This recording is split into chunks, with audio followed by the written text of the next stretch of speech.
Hey everyone, welcome back to my channel Fiction Addiction. Here we are with the novel Virgin Symphony. चलिए तो एक और new part start करते हैं, but उससे पहले आई जस्ट होप कि आप लोगों ने लास्ट पार्ट सुना होगा and you very well know कि लास्ट टाइम हमने स्टोरी को किस नोट पर एंड किया था, बिकॉज एक 1 वीक का गैप हो गया है। तो बेहतर होगा कि हम लोग लास्ट पार्ट के बारे में थोड़ा सा जानें ताकि स्टोरी की कंटिन्यूटी में कोई भी प्रॉब्लम ना आए। एंड येस, कंटिन्यूटी जो ब्रेक हुई थी उसका रीज़न शायद बहुत सारे लोगों को पता होगा, और किसी को ना पता हो तो वो ये था कि मैं अपने दूसरे चैनल के ऊपर एक 1 शॉट शेयर कर रही थी, जो था तो 1 shot, but you know now very well कि जब स्टोरी बनती है तो अपने आप ही कमांड ले लेती है, एंड वो 1 शॉट होते होते 3 शॉट हो गया।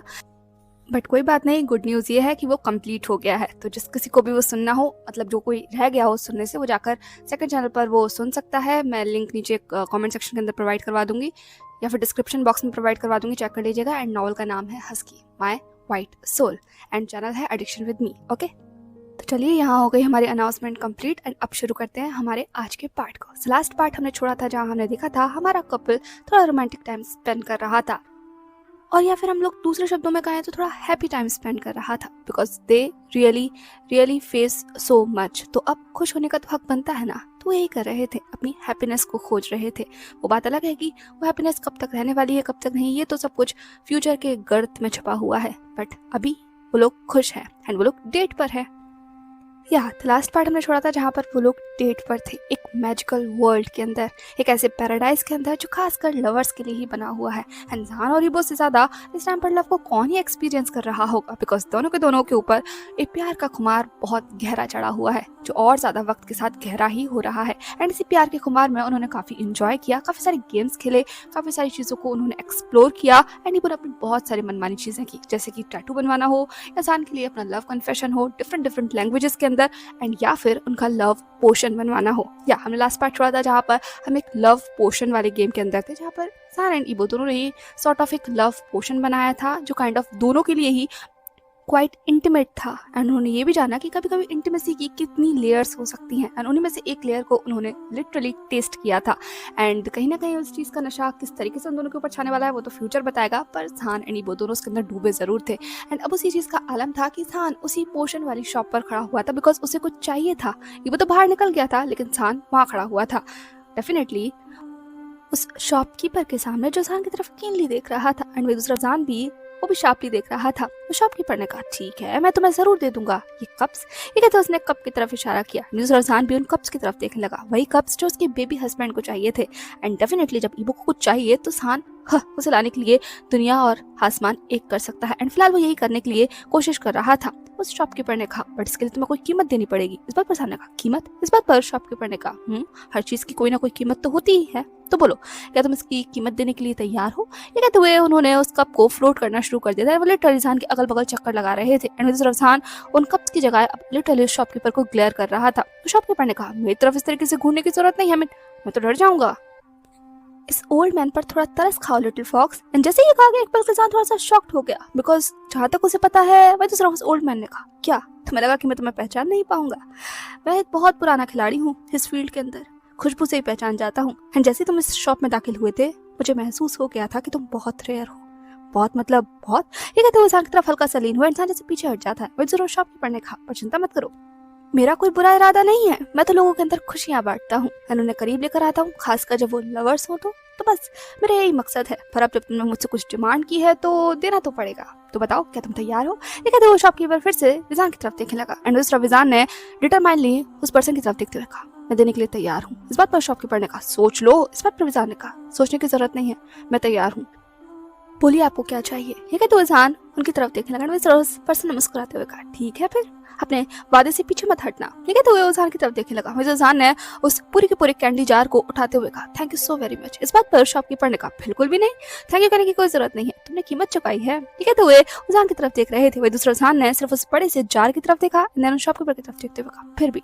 आपका बहुत शुक्रिया। ये कहते हुए जान वहां से रिस्पेक्टफुली आगे बढ़ गया था, एंड जान को आज तरीके से ग्रेसफुली जाते हुए देखकर एक पल के लिए वो शॉपकीपर अमेज था, उसके चेहरे पर मुस्कुराहट थी, एंड उसके हाथ के अंदर अगले सेकंड वो सब कुछ मैजिक के अंदर गायब हो जाता है। दूसरा जान फाइनली उस शॉप से बाहर आ गया था जहाँ इबो उसका इंतजार कर रहा था। एंड जैसे इंसान वहां आया, इबो दौड़ के उसके पास पहुंचा, इंसान की तरफ देखते हुए कहा कहाँ चले गए थे तुम? मैं तुम्हारा कब से वेट, बस मैंने कि वो कुछ बोल पाता इंसान के हाथ में देखते हुए कहा ये क्या है। इस बात बाजार ने कहा कुछ नहीं। ये कहते हुए उसने उस बड़े से जार को एक ही झटके के अंदर मैजिक के अंदर कन्वर्ट कर एक छोटे से पाउच के अंदर रख लिया था। देखकर वो शॉक हो गया। उसने कहा वाह ये कैसे किया तुमने, और ये क्या था। जैसे ही इस तरह से पूछा हसन ने इबू की तरफ देखते हुए कहा कुछ नहीं था, घर जाकर बताऊंगा क्या था। एंड जहां तक बात रही इसे करने की तो उसमें मैंने कुछ नहीं किया है, वो मैजिकल शॉप की वजह से ही ऐसा कुछ था। उन्होंने मुझसे कहा ऐसा करो और ऐसा हो जाएगा। ये लिटरली कितने छोटे हो गए। ये तो जान उस छोटे से पाउच की तरफ दिखाने लगा। मिस जान ने जैसे वो पाउच दिखाया इबू ने उस पाउच की तरफ देखा, सान की तरफ देखा एंड सस्पिशियसली पूछा पर ये है क्या, और तुम अंदर लेने क्या गए थे। इस बात पर जान ने इबू का हाथ पकड़ते हुए कहा कुछ नहीं, बता दूंगा ना, पर अभी नहीं, अभी चलो मेरे साथ, अभी हमें थोड़ा और एक्सप्लोर करना है, उसके बाद हम यहाँ से एग्जिट ले लेंगे। जैसे ही कहा गया इबू ने कहा क्या इतनी जल्दी, पर अभी तो हम यहाँ आए हैं। जैसे इबू ने कहा जान ने इबू की तरफ लिटरली देखते हुए कहा अभी हम सुबह से यहाँ आए हुए हैं एंड अब तो लगभग शाम होने को आई है। इस बात पर इबू ने कहा तो क्या हुआ, पर इससे पहले वो और ज्यादा बकर बकर कर पाता अचानक से एक शख्स ने जोर से वो पीछे से किक करते हुए कहा तो क्या हुआ। एंड जैसे वो किक हुआ इबू ने पीछे मुड़कर देखा तो पीछे और कोई नहीं। इबू चिल्लाते हुए कहा लीसी। मैं सिर्फ लीसी ने कहा आप मुझसे पूछ रहे हैं कि क्या हुआ या फिर आप माय लॉर्ड से पूछ रहे हैं कि क्या हुआ। इन सबसे अच्छा आप खुद से ही क्यों नहीं पूछते कि क्या हुआ। इस बात पर इबू ने लीसी की तरफ देखते हुए कहा क्या। इस बात पर लीसी ने कहा क्या नहीं, क्यों क्यों क्यों आपके अंदर इतनी एनर्जी क्यों है। आई मीन लिटरली मेरे समझ में नहीं आता कि आपकी मदर ने आपको क्या खाकर पैदा किया है। जैसे ही कहा गया इबू ने अपनी आंखें बड़ा करते हुए क्या कहा तुमने।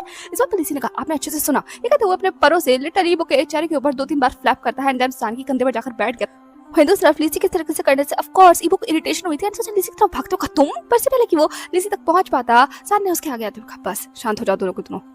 मुझे सच में समझ में नहीं आता कि तुम दोनों की बनती क्यों नहीं है। जैसे ही कहा गया इस बात पर लीसी ने सान की तरफ देखते हुए कहा क्योंकि मैं एक हाईली इंटेलिजेंट क्रीचर हूँ जिसका IQ हर कोई मैच नहीं कर सकता, और अनफॉर्चुनेटली लिटरली अनफॉर्चुनेटली मेरे हिस्से में एक लो IQ के मास्टर आ गए हैं जो खुद को ही हैंडल नहीं कर पाते, तो मुझे क्या हैंडल करेंगे। एंड जैसे लीसी ने कहा इबू अपनी आंखें बड़ी करते हुए कहा क्या कहा तुमने मुझे, एक मिनट क्या कहा।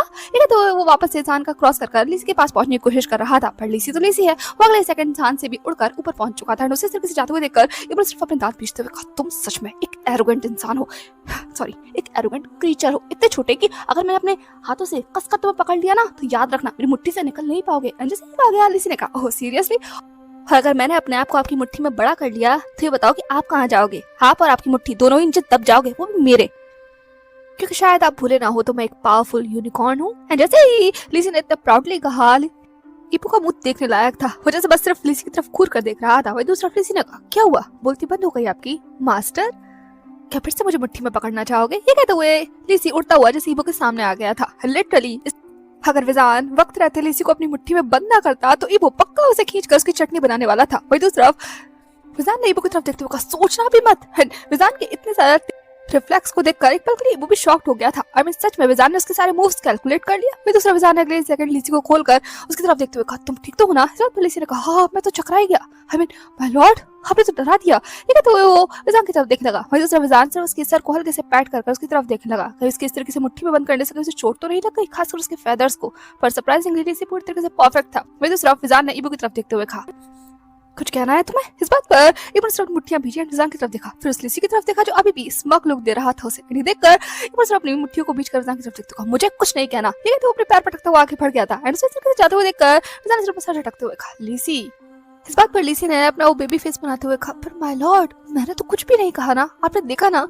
एंड जैसे ही लीसी ने इस तरीके से कहा विजान वो पुअर पर्सन दो क्यूट सोल्स के बीच में फंस गया था। आई मीन लीसी कैसे विजान उससे कुछ कह सकता है। वही दूसरा इबू विजान ने इबू की तरफ देखते हुए कहा क्या हुआ तुम्हें। इस बात पर इबू ने कहा मुझे कुछ नहीं कहना। इस बात पर विजान ने कहा अरे बोल भी दो। ये कहते उसने इबू का हाथ पकड़ लिया था। जैसे विजान इस तरीके से हाथ पकड़ा इबू जैसे विजान की तरफ देखने लगा। लिटरली एक पल के लिए विजान को ऐसा लग रहा था कि इबू के चेहरे पर सच में पाउट है। आई मीन ऐसा वैसा पाउट नहीं, गुस्से वाला पाउट, और उसके गाल फूल गए हैं गुस्से में, और आंखें। विजान ने कहा तुम गुस्सा हो। इस बात पर इबू ने कहा हो तो तुम्हें पता लग गया, छोड़ो मेरा हाथ।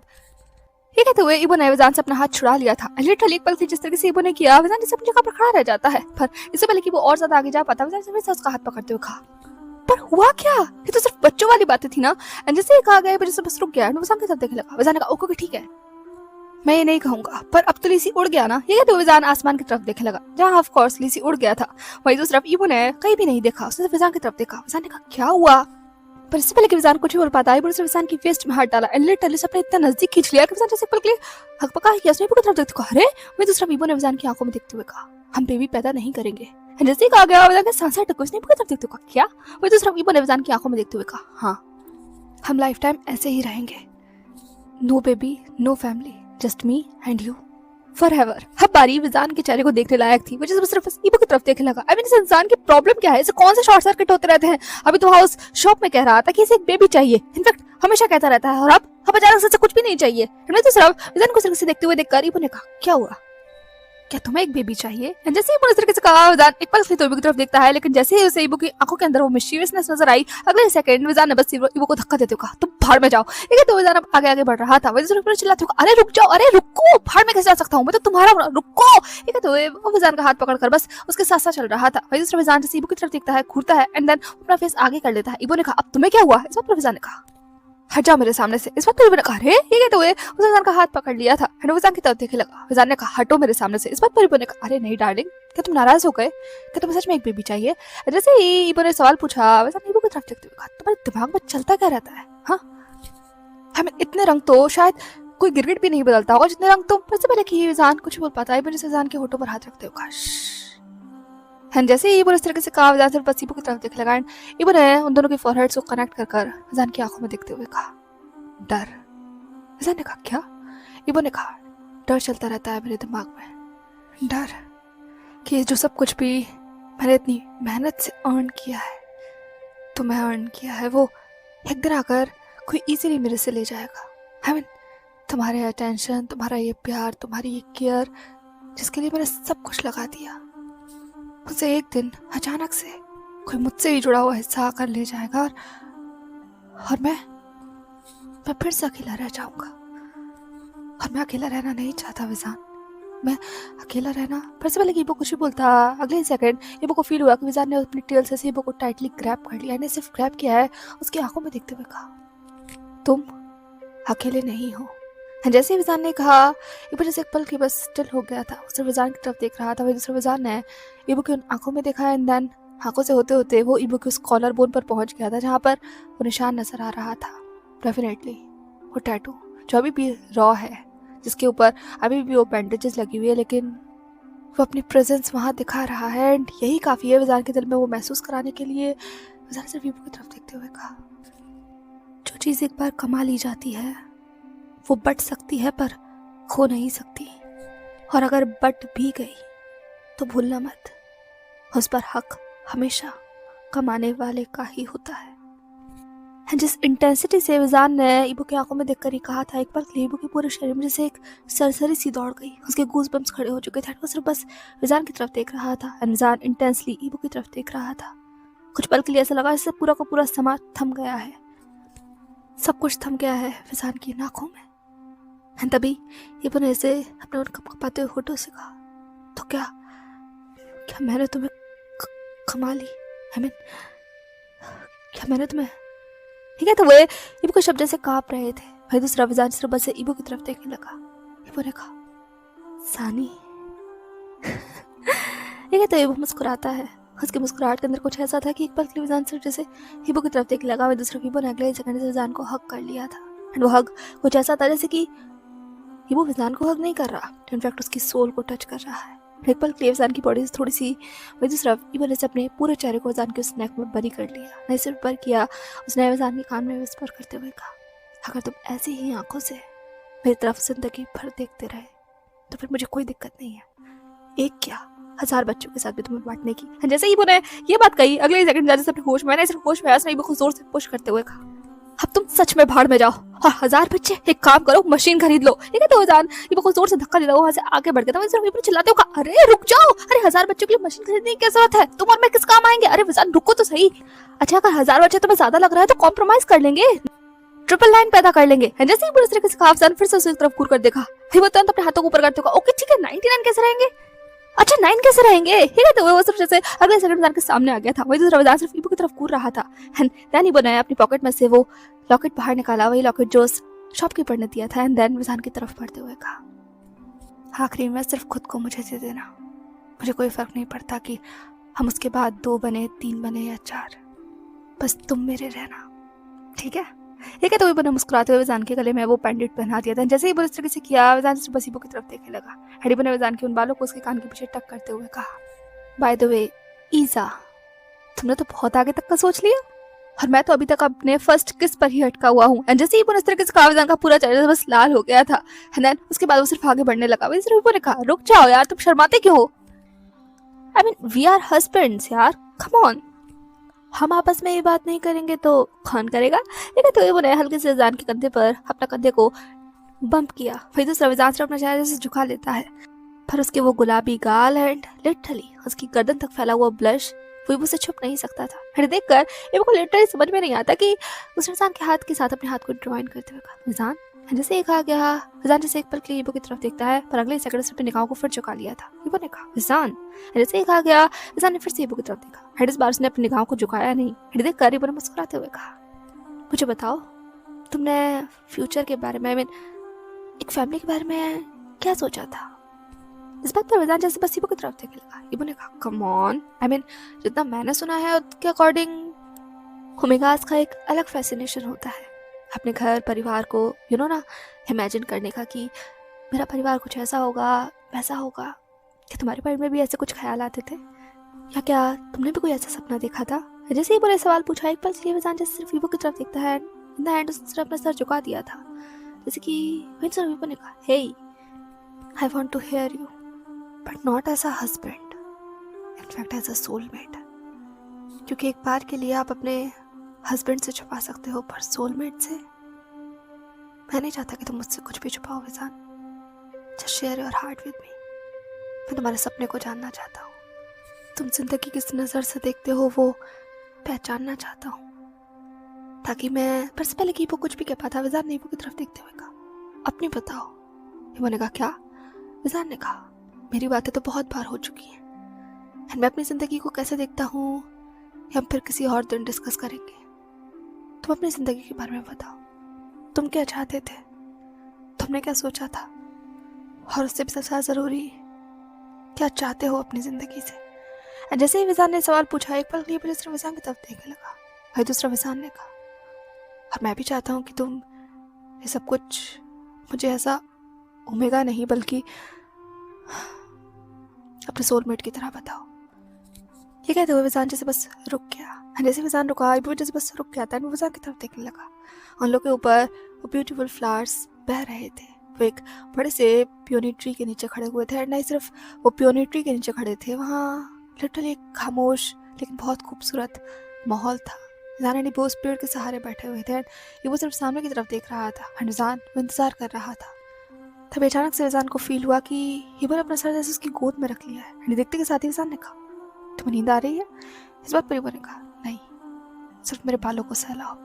जैसे ही कहा गया, विजान ने सिर्फ बस इबो की तरफ देखने लगा। इबो ने कहा प्लीज।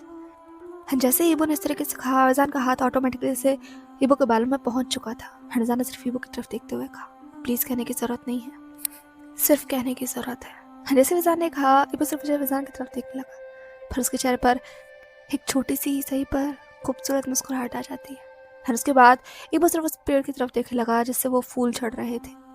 देखते देखते उसने एक धीमी आवाज में कहा मैंने कभी नहीं सोचा। विजान ने कहा क्या?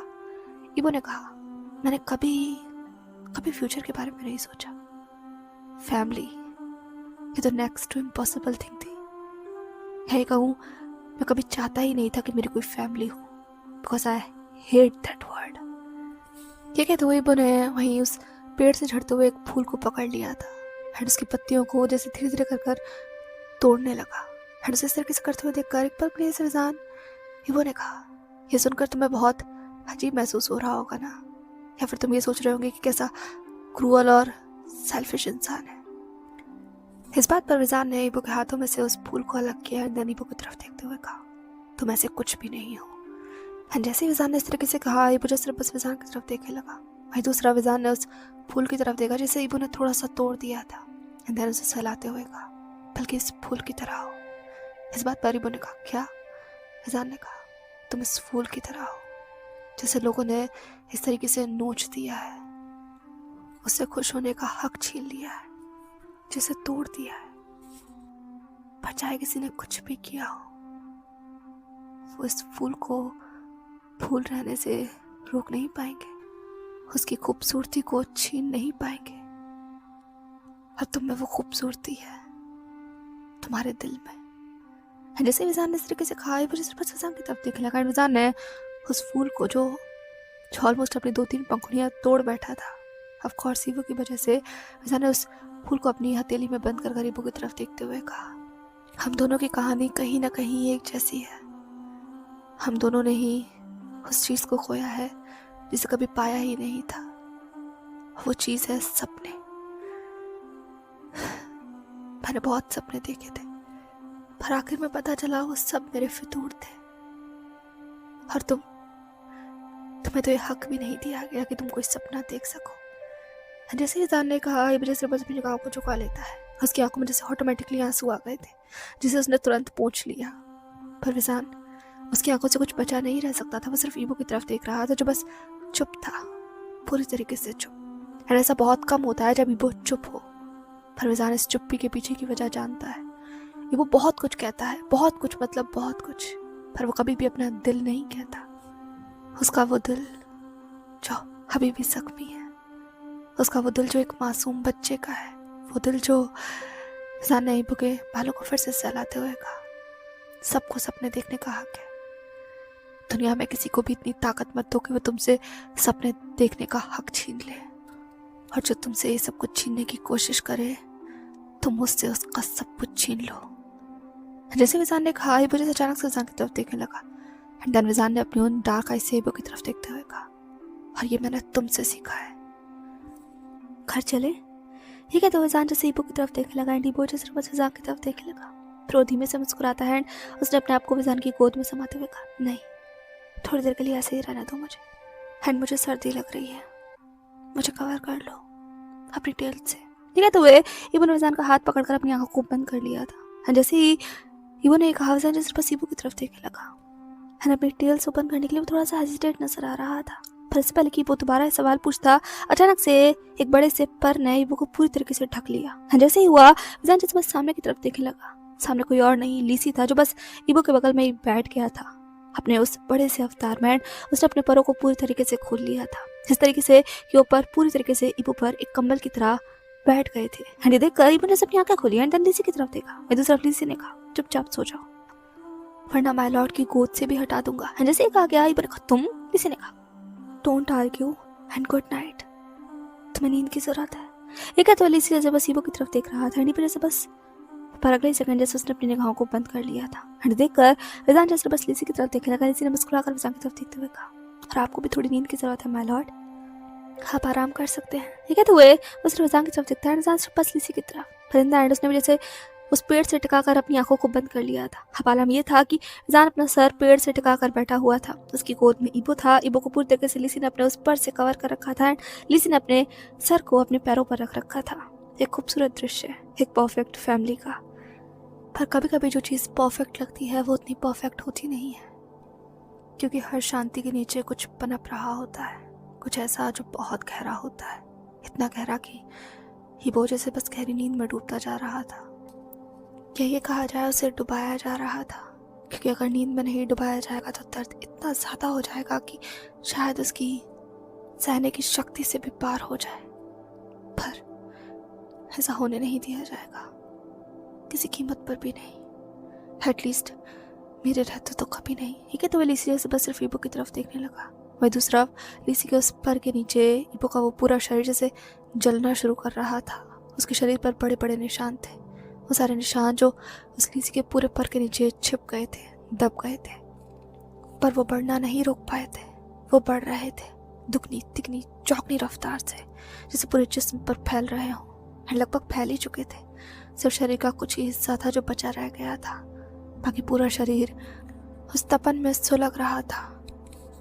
एंड सुलग तो कोई और भी रहा था, और वो था गुस्से में। हेनरी ने चिल्लाते हुए कहा, नहीं, ऐसे कैसे हो सकता है?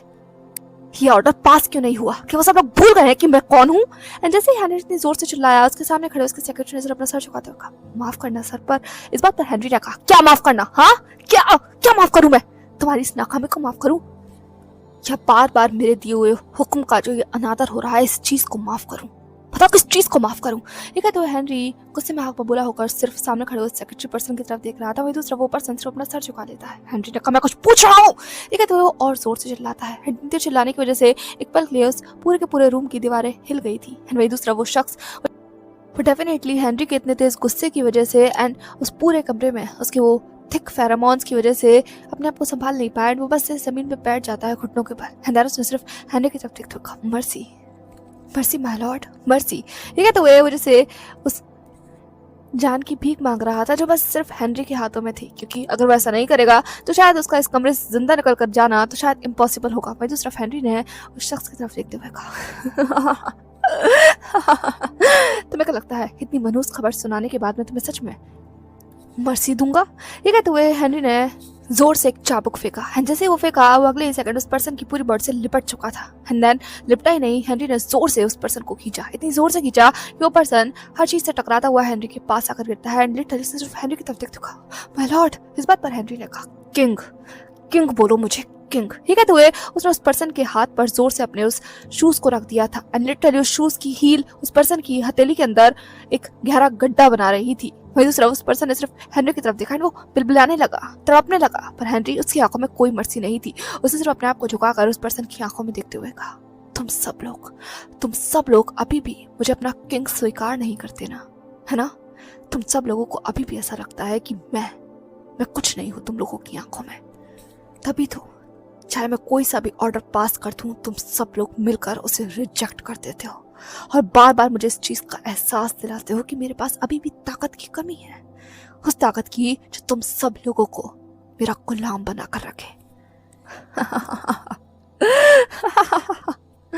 और मैं ये कर रहूंगा तुम सबको अपना गुलाम। मेरी माँ वो बेशक तुम सबके साथ लैतलाई बरत सकती है, उसे अच्छा लगता होगा तुम सबको उसके कंधे से कंधा मिलाकर खड़े होते हुए देखकर, पर मुझे ये सब बिल्कुल पसंद नहीं है। मुझे अपनी ताकत दिखाने में बहुत मजा आता है और मैं उस ताकत को दिखाकर तुम सब लोगों को तुम्हारी औकात याद दिलाकर रहूंगा। ये पूरे टाउन के लोग समझते क्या है? हाँ, समझ क्या रहे हैं ये सब लोग? लैंड फैमिली, रॉयल पावर्स, ये सब कुछ इन्हें मजाक लग रहा है। ये भूल रहे हैं कि हमारा परिवार आखिर है क्या इस पूरे टाउन के लिए, और सबसे बड़ी बात मैं क्या हूं इस टाउन के लिए। किंग हूं मैं, किंग, इस कुर्सी पे बैठा हुआ इकलौता शख्स जिसके हाथ में ताकत है और तुम सब लोगों की जान। और अगर तुमने मुझे ऐसे ही परेशान किया तो सच कह रहा हूं सबकी जान ले लूंगा और शुरुआत तुमसे करूंगा। ये कहते हुए हेनरी की बॉडी से एक हीट एमिट होने लगी। नहीं सिर्फ हीट एमिट होने लगी, वो हीट इतनी तेज थी कि जो शख्स नीचे जमीन पर तड़प रहा था उस हीट ने पूरी की पूरी तरीके से उस शख्स को जलाना शुरू किया। लिटरली वो शख्स और जोर जोर से चिल्लाने लगा। उसकी आवाज उस पूरे कमरे में गूंज रही थी, पर हेनरी की आंखों में जरा भी मर्सी नजर नहीं आ रही थी। इनफैक्ट वो सिर्फ क्रूली उस पर्सन की तरफ देख रहा था, यहाँ तक कि इंजॉय कर रहा हो उसकी ऐसी दर्दनाक मौत को। एंड सिर्फ इस आवाज को सुनकर लियान जो वही उस कॉरिडोर में से हेनरी के पास ही आ रही थी, उसके कदमों की रफ्तार जैसे बढ़ गई। अगले ही सेकंड दरवाजा खोलते हुए कहा यहाँ क्या हो रहा है? एंड जैसे ही किसी लियान ने दरवाजा खोला वो शख्स अगले ही सेकंड वेपर में कन्वर्ट हो चुका था। वो लिटरली छू हो गया हेनरी की उस पावर की वजह से, पर उस कमरे में उसकी गंध अभी भी थी। लियान ने तुरंत अपना मुंह बंद कर हेनरी की तरफ देखते हुए हेनरी। वही सिर्फ हेनरी ने अगले ही सेकंड फिर से अपनी पावर्स का इस्तेमाल किया एंड पूरे कमरे में एक ठंडी सी हवा दौड़ गई थी। वही सिर्फ लियन ने हेनरी की तरफ देखा। वही सिर्फ हेनरी ने लियन की गोद में उस बच्चे की तरफ देखा एंड देन लियन की तरफ देखते हुए कहा क्या हुआ, कोई काम था? इस बार पर लियन ने कहा कोई काम? आवाज पूरे के पूरे महल में गूंज रही थी। हुआ क्या इस बार? क्या कुछ गड़बड़ हुई है? ये कहते हुए लियन अंदर आ गई थी। वही दूसरी तरफ लियन को सिर के साथ हुए देखकर हेनरी सिर्फ अपने उस चेयर पर बैठ गया। एंड उसकी आंखों के अंदर वो गुस्सा भी नजर आ रहा था। लियन ने कहा हेनरी। इस बार हेनरी ने कहा मुझे उसकी लाश चाहिए। एंड जैसे ही कहा गया लियन ने कहा लाश? किसकी? इस बात पर हेनरी ने जोर से उस टेबल पर जितना भी सामान रखा हुआ था उस सामान को नीचे की तरफ फेंकते हुए कहा उसकी, उस लान वांग ईबो की, उसकी लाश जिसे इस शहर के चौराहे पर मैं टांग सकूं ताकि सबको बता सकूं कि अब मैं हूं किंग। वो नहीं है ये लोग उसे अपना किंग मानकर बैठे। तुम्हें क्या लगता है इतनी आसानी से मैं सब कुछ उसे दे दूंगा? बिल्कुल भी नहीं। इन लोगों को यकीन दिलाना पड़ेगा कि इस पूरे के पूरे साम्राज्य का आखिर मालिक कौन है, उनका मालिक कौन है, आखिर राजा कौन है, और वो मैं हूँ, सिर्फ मैं। ये कहते हुए हेनरी बहुत जोर से चिल्लाया, इतना तेज कि लियन ने सिर्फ अपने बच्चे के कानों को बंद कर लिया था। वो सिर्फ हेनरी की तरफ देखने लगी। वहीं दूसरी तरफ उस कमरे की सारी जितनी भी खिड़की दरवाजे थे सब जैसे छटक गए, टूट गए, कांच अंदर आकर गिरा। एंड वहीं दूसरी तरफ हेनरी का गुस्सा से पूरी तरीके से उस कमरे के अंदर फ्लूम की तरह बहने लगा। उसके शरीर से वो हाथ की लपटें बस लहरा रही थी। एंड उसे इस तरीके से देखकर लियन ने कहा, हेनरी हेनरी प्लीज शांत हो जाओ। पर लियन के करने से कोई खास असर हुआ नहीं, क्योंकि हेनरी का गुस्सा इस बस सिर्फ बढ़े ही जा रहा था। एंड उसके इस तरह के गुस्से के बढ़ते हुए देखकर लियन ने गहरी सांस लेते हुए कहा, अगर तुम्हें कुछ करना ही है तो फिर अपनी माँ के साथ क्यों कुछ नहीं करते। जैसे ही कहा गया, अब जाकर हेनरी ने लियन की तरफ देखा था। एंड लियन ने डरते डरते ही सही लेकिन हेनरी के सामने बैठते हुए कहा, तुम्हारी माँ ने ही तो उस लान वांगीबो को राजा बनाया है ना। एंड तुम्हारी माँ की वजह से ही सब लोग उसे राजा की तरह देखने लगे हैं। तो तुम अपनी माँ का ही क्यों नहीं कुछ करते। उनसे दबाव बनाओ, उनसे कहो कि वो तुम्हें इस पूरे के पूरे पैलेस का, इस किंगडम का राजा घोषित करें। अगर एक बार वो ऐसा कर देंगे तो सब तुम्हें उस नजर से बच पाने के। लियन कुछ भी कहती है, अगले सेकंड हेनरी ने लियन के उस जबड़ों को कसकर पकड़ा और उसे टेबल से अपनी तरफ खींचते हुए कहा, तुम्हें क्या लगता है ये सब कुछ इतना आसान है। इस बात पर लियन ने कहा, हेनरी मुझे लग रही है। इस बात पर हेनरी ने कहा, लग रही है तो क्या सिर्फ अच्छी चीज की मालिक हो तुम, सिर्फ सुख की मालिक हो, दुख का मालिक कौन बनेगा। और तुम्हें क्या लगता है ये सब कुछ इतना आसान है। इतना आसान है तब मैं यहाँ पर हाथ धरे बैठा हूँ। अगर इतना ही आसान होता तो कब का ये सब कुछ कर चुका होता, सब कुछ खत्म कर देता। पर नहीं, ऐसा मैं नहीं कर सकता, क्योंकि ये मेरे हाथ में नहीं है। चाह कर भी मैं ये नहीं कर सकता। और माँ उनके बारे में तो भूल ही जाओ। अब जो कुछ कर सकता है कोई तो वो सिर्फ लान वांगीबो है। मैं कोसता हूँ उस दिन को जिस दिन मैंने उसे पैदा किया। काश मेरे बस में होता तो पीछे जाकर वो सब कुछ खत्म कर देता, मार देता उसे खुद अपने हाथों से। तो आज ये सब कुछ होता ही नहीं, ये कुछ भी नहीं होता। पर ऐसा मैं अब कुछ नहीं कर सकता। उसके राजा रहते तो बिल्कुल भी नहीं। मुझे वो सब कुछ उससे छीनना होगा। वो सारी ताकतें जो उसके पास है, वो सारी ताकतें जो ये औहदा देता है। हाँ, ये सब कुछ इतना मुश्किल क्यों है। ये कहते हुए हेनरी जोर से लियन को धक्का देता है। वही दूसरी लियन जैसे गिरते गिरते बची। वो सिर्फ जैसे हेनरी की तरफ देख रही थी जो ऑलमोस्ट पागल हो चुका था, चीजों को इधर से उधर फेंक रहा था। एंड लियन वही साइड में खड़े होकर अपने बच्चे को छुपाकर इस हेनरी के सारे तमाशे को देख रही थी। आखिर में हेनरी ने सिर्फ लियन की तरफ देखते हुए कहा, अपने भाई से कहो कुछ करे। उसकी अच्छी पहचान है, उससे कहो कुछ करे और इस बिल को पास कराए, क्योंकि मुझे ये पोजीशन किसी भी हालत में चाहिए। अगर ये लोग वैसे मुझे मेरा ओहदा नहीं दे सकते तो क्या हुआ, पॉलिटिक्स में आकर तो देंगे ना। जब तो मेरे पास ताकत होगी ना, ताकत और कानून दोनों मेरे हाथों में होगा, तब मैं इन सब लोगों को अच्छी तरीके से देख लूंगा। और तब तक शायद मुझे मौका भी मिल जाए उस छछूंदर को ढूंढने का जो पता नहीं कौन से बिल में छुप कर बैठा है। सच कह रहा हूँ, एक बार अगर मेरे हाथ में आ गया ना तो उसे वो मौत दूंगा कि पछताएगा, सच में पछताएगा कि किस मनहूस घड़ी में उसने ये सब कुछ हासिल करने के बारे में सोचा था। और उससे भी ज्यादा कोई पछताएगा तो वो होगी माँ, या फिर वो पछता ही रही है पछता रही है उसे इतनी सारी ताकत देकर, उसे इस पूरे के पूरे खानदान का एक इकलौता वारिस बनाकर, इस पूरे खानदान का मालिक बनाकर। तभी तो वो खुद अपनी ताकत भी इस्तेमाल नहीं कर पा रही, वरना आज इस तरीके से तड़प नहीं रही होती। ये कहते हुए हेनरी सिर्फ उस कमरे की तरफ देख रहा था जिसके अंदर डेफिनेटली हुलियन थी, जिसके चीखने की आवाज़ें आ रही थी। वो आवाज़ें भयानक थी, सिर्फ भयानक। हेनरी आवाज़ों के बीच में कुछ और आवाज़ें आने लगी। इस आवाज़ को सुनते के साथ ही हेनरी ने नीचे की तरफ देखा, नीचे जहाँ पर कुछ लोग वहाँ खड़े हुए थे अपने घोड़ों पर। अजय देखकर हेनरी ने लियन की तरफ देखते हुए कहा, ये लोग। इस बात पर लियन ने कहा, कौन लोग। ये कहते लियन थोड़ी सी डरी हुई लग रही थी, क्योंकि आजकल हेनरी का मूड कुछ ज्यादा ही खराब है। एंड उसी खराब मूड के साथ हेनरी सिर्फ उन सीढ़ियों से नीचे उतरता है। सिर्फ सीढ़ियों से उतरा, तुरंत उन सारे के सारे घुड़सवारों के पास गया जो वहीं गेट पर खड़े हुए थे एंड बात कर रहे थे। एंड हेनरी को वहाँ पर आते हुए देखकर उन घुड़सवार ने तुरंत अपने आप को नीचे उतारा एंड देन हेनरी के सामने वो करते हुए कहा, किंग। एंड अपने आप को किंग सुनना, wow, that was really really something, जो हेनरी को खुशी देती है, प्राउड देती है। हर इस खुशी और प्राउड के लिए हेनरी ने कहा, तुम लोग। इस बात पर उन दोनों ने ही जैसे सर झुकाते हुए कहा, जी माय लॉर्ड, हमें क्वीन से मिलना था। जैसे ही कहा गया, लियन ने आगे आते हुए कहा, तो मिलो मुझसे। जैसे ही कहा गया, वो दोनों पर्सन एक अजीब सा लुक लेकर लियन की तरफ देखने लगे। वही दूसरा हेनरी ने लियन की तरफ देखते हुए कहा, लियन ने कहा, क्या, मैंने क्या गलत कहा। जब तुम किंग हो तो मैं भी तो तुम्हारी, ना तुम्हारे होने के नाते मैं भी तो क्वीन हुई ना, पता मैं क्या कुछ गलत कह रही हूँ? ये कहते हुए लियन सिर्फ हेनरी की तरफ देख रही थी। सिर्फ हेनरी ने अपनी आईज रोल किया, गहरी सांस लेते हुए कहा, बस करो, अब ये सब कुछ बात करने का वक्त नहीं है। और तुम दोनों यहाँ क्या कर रहे हो?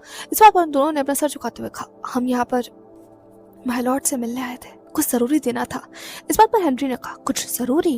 ये कहते हुए उन दोनों को जैसे नजदीक बढ़ने लगा। जैसे वो नजदीक बढ़ रहा था, वो दोनों गार्ड से बस डर कर पीछे जाने लगे। वही दूसरा हेनरी ने अगले ही सेकंड अपनी पावर से उन दोनों को ग्रैब किया, नहीं सिर्फ ग्रैब किया, अपने नजदीक खींचते हुए कहा, तो जरूरी बातें मुझे बताओ ना।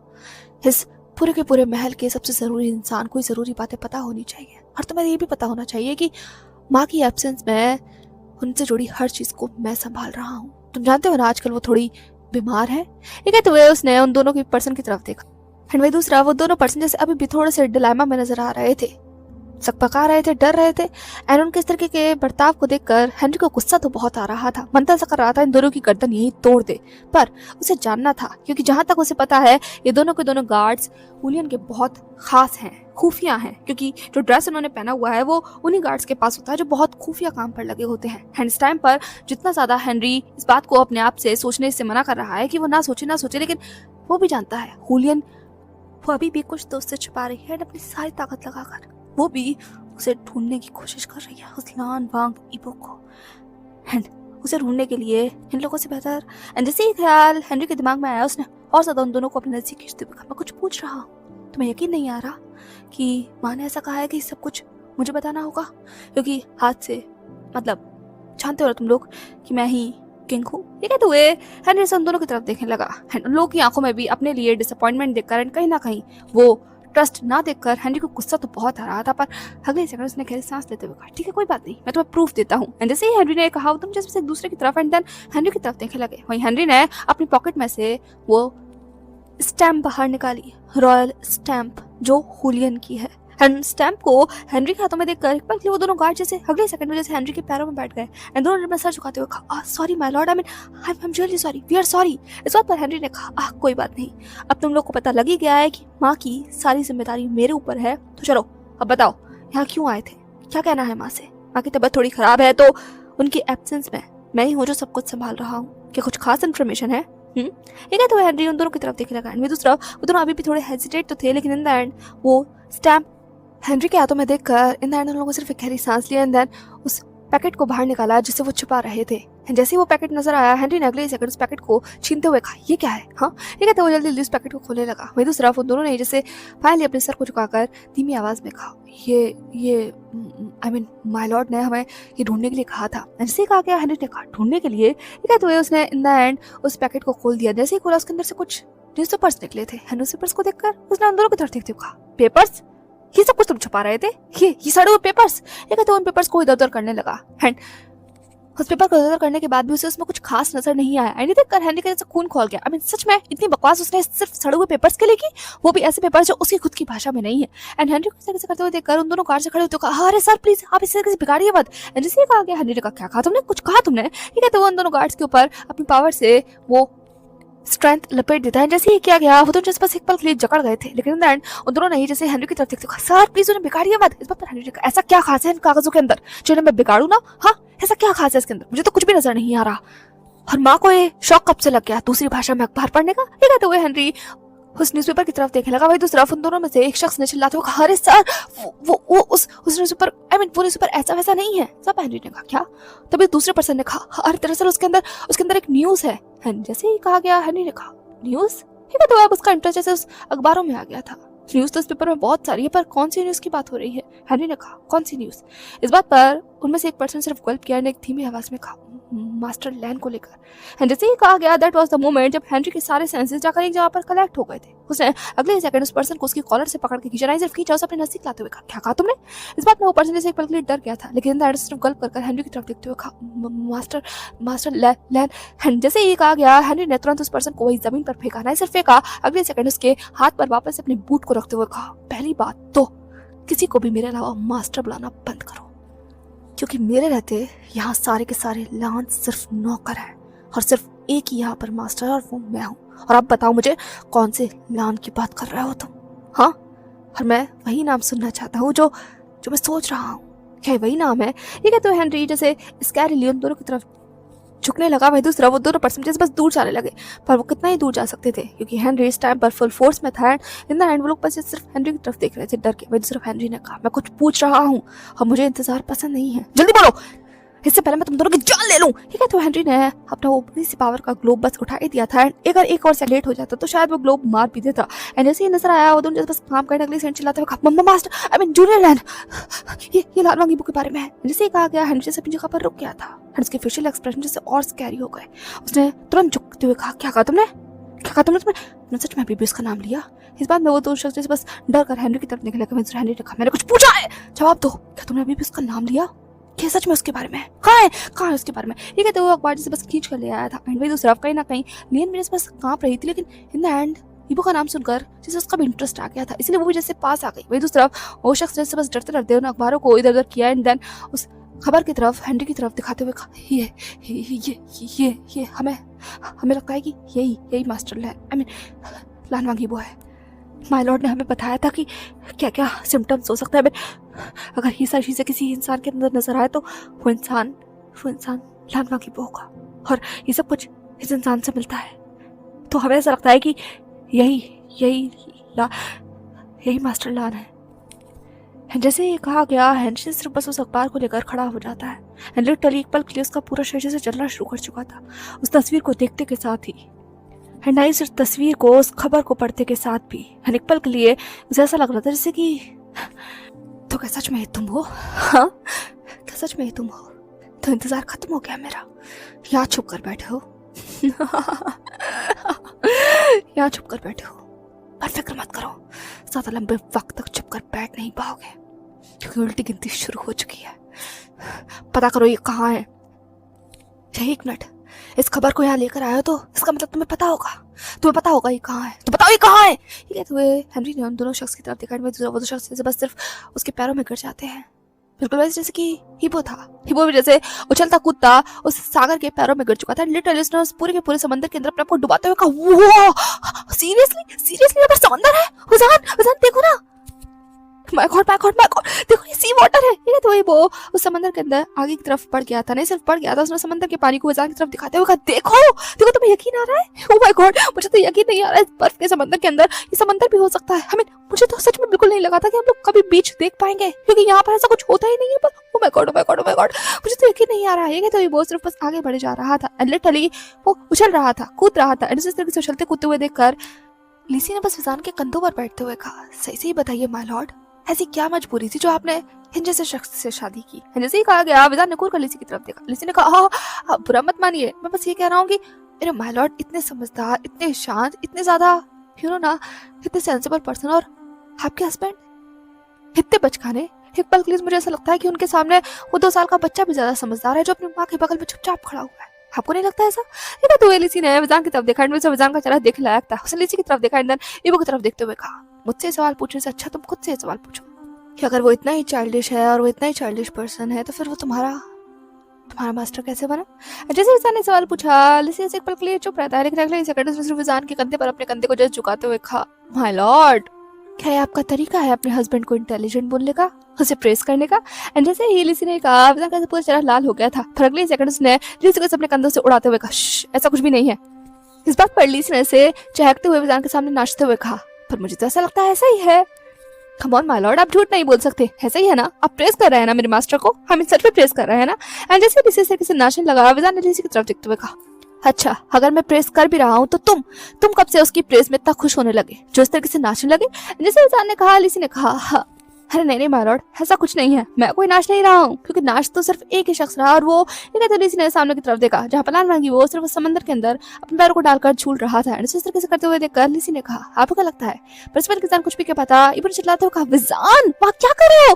कम ऑन, जल्दी आओ ना, जल्दी आओ और लास्ट ब्यूटी का मजा लो। ये कहते हुए ईबो विजान को बुलाने लगा। विजान फाइनली गहरी सांस लेकर ईबो की तरफ बढ़ गया था। हाँ, उनका ये लास्ट स्लॉट है इस ब्यूटीफुल पैराडाइज का, लास्ट स्टॉप, बट ये सबसे ब्यूटीफुल है। एंड इस स्टॉप का नाम है सी ऑफ मेमोरी।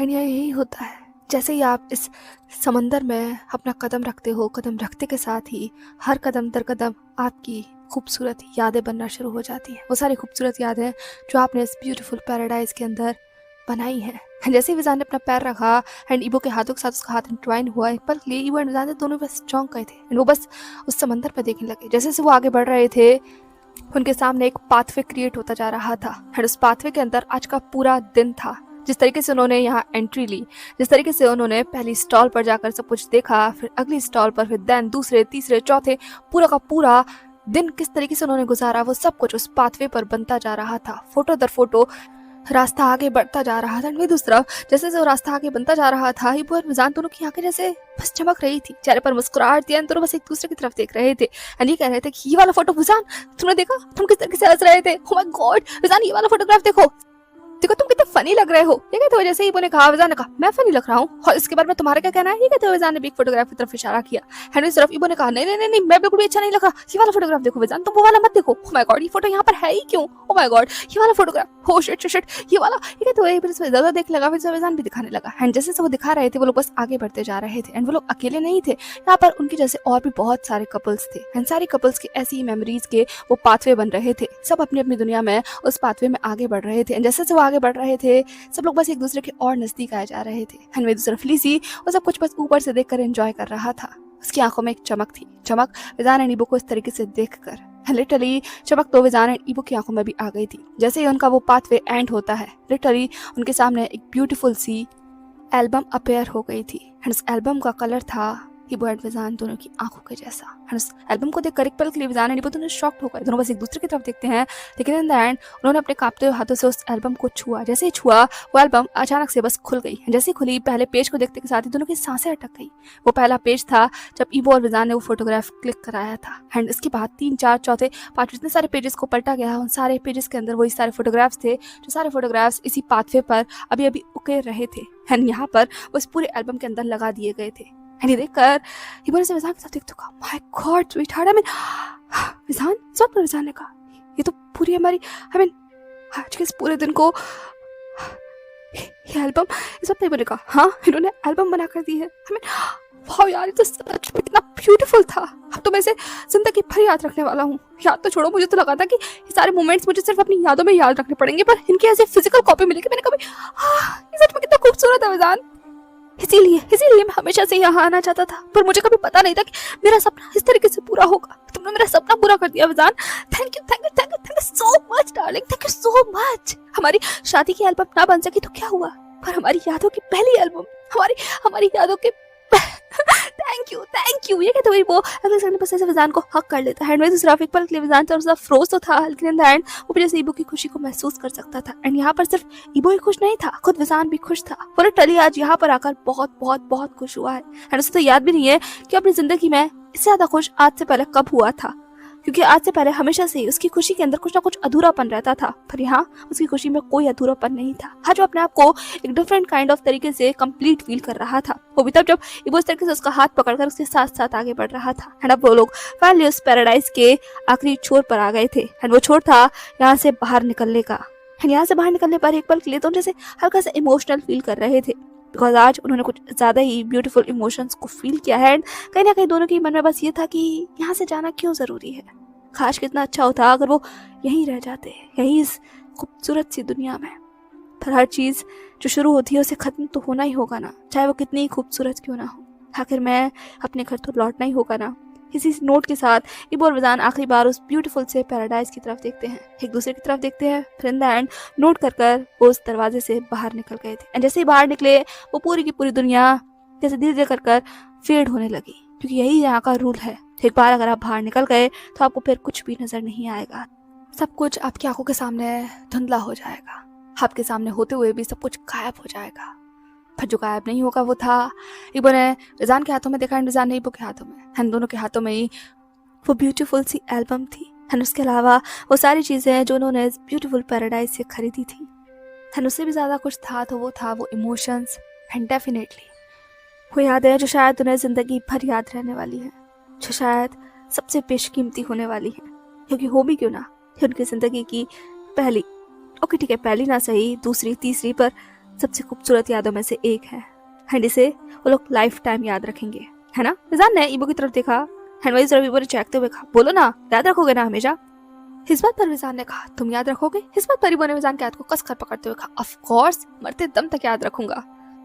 मेरा हस्बैंड मुझे डेट पर लेकर आया और मैं इस चीजों को भूल जाऊं? माय गॉड, तुम मुझे फर्स्ट डेट पर लेकर आए हो तो याद तो रखनी ही है ना। जैसे इबो ने कहा, विजान ने कहा, पर ये डेट, इस बात पर इबो ने कहा, हे कुछ भी मत करना कहने की, ये डेट नहीं थी, ये डेट थी हमारी फर्स्ट डेट और हमारे बच्चों को सुनाने के लिए पहली रोमांटिक कहानी। माय गॉड, मैं तो बहुत एक्साइटेड हूँ अपने बच्चों को एक कहानी सुनाने के लिए एंड उनके साथ भी यहाँ आने के लिए। ओह माय गॉड ईजा, तुम बस वेट करो, जैसे तुम हमारी जिंदगी में आ जाओगे और जैसे तुम सब कुछ सीखना शुरू कर दोगे, समझना शुरू कर दोगे, तो पक्का मैं तुम्हें यहाँ जरूर लेकर आने वाला हूँ। तुम्हारे फ्यूचर डैड की तरफ से तुम्हारे लिए first promise, my sweet baby, बस जल्दी से आने की तैयारी करो। ये तो ये बहुत शेमलेसली विजान की तरफ एंड देन अपने उस लॉकर की तरफ देखने लगा जिसके अंदर उनके फर्स्ट बॉन्ड का एहसास था। जैसे इबो ने कहा, एक पल विजान जैसे अपनी जगह पर फ्रोज हो जाता, वो जैसे बस इबो की तरफ देखने लगा। मैं इबो ने कहा, क्या ऐसे देख क्या रहे हो, तुम भी प्रॉमिस करो, करो करो करो। जैसे इबो ने कहा, विजान सिर्फ अपने लाल पड़ एक साथ इबो की तरफ देखता है एंड वो सिर्फ अपने कदमों की रफ्तार बढ़ा देता है। विजान को भागते हुए देखकर इबो ने कहा, अरे यार रुक जाओ, तुमने फिर से भागना शुरू कर दिया। विजान रुको, अरे मैं प्लानिंग करनी होगी, अरे बताओ ना, रुको रुको रुको रुको विजान, बताओ ये प्रॉमिस कब पूरा होगा। ये कहते हुए बस विजान के पीछे पीछे भागने लगा। विजान सिर्फ अपने कदमों की रफ्तार को आगे बढ़ा रहा था। So hey everyone, that's all for today. I know chapter बहुत छोटा है, बट कुछ ना शेयर करने से अच्छा तो कुछ शेयर किया जाए। वैसे भी काफी लंबा वक्त हो गया था गैप हुए एंड और ज़्यादा लंबा वक्त ना हो जाता, so I just share this part. I hope आप लोगों ने एंजॉय किया होगा। तो बताइएगा कमेंट सेक्शन में आपको ये पार्ट कैसा लगा और हम लोग मिलेंगे नेक्स्ट पार्ट में। Till then don't forget to share your views with me. I mean पूरे के पूरे लव पैराडाइज के अंदर या फिर एक आ जाए विजान एंड इबो की फर्स्ट डेट के अंदर आप लोग को कैसा लगा, कैसा महसूस हुआ। एंड जिस तरीके से इबो और विजान को बहुत मज़ा आया, फाइनली अपनी डेट को ख़त्म करते करते एक ब्यूटीफुल मेमोरी बनी, तो बिल्कुल वैसे ही कि आप लोगों के माइंड में भी ये ब्यूटीफुल मेमोरी क्रिएट हुई। अगर क्रिएट हुई हो तो डेफिनेटली मेरे साथ कमेंट सेक्शन में शेयर कीजिए। और जिस तरीके से लव फेयर कंप्लीट हुआ आई मीन उस एल्बम के साथ, तो आपको नहीं लगता कि सच में इससे ब्यूटीफुल कुछ हो ही नहीं सकता था। आई मीन जिस जगह आप जाओ उसकी ऐसी ब्यूटीफुल एल्बम क्रिएट हो जाना जो लाइफ टाइम तक आपके साथ रहे एंड आपको महसूस कराए कि आप लोगों ने क्या फील किया था। It's really really beautiful feeling. काश हम भी एक ऐसे ही फेयर में जा पाते, कितना खूबसूरत होता ना। पर खैर ऐसी चीज़ें सिर्फ इमेजिनेशन में ही हो सकती हैं। कोई नहीं, हम इमेजिनेशन में ही खुश हो लेते हैं। तो बताइएगा कि आप सबको कैसा लगा ये सब कुछ। बाकी हम लोग नेक्स्ट पार्ट में। टिल देन अपना ख्याल रखिएगा। Bye bye.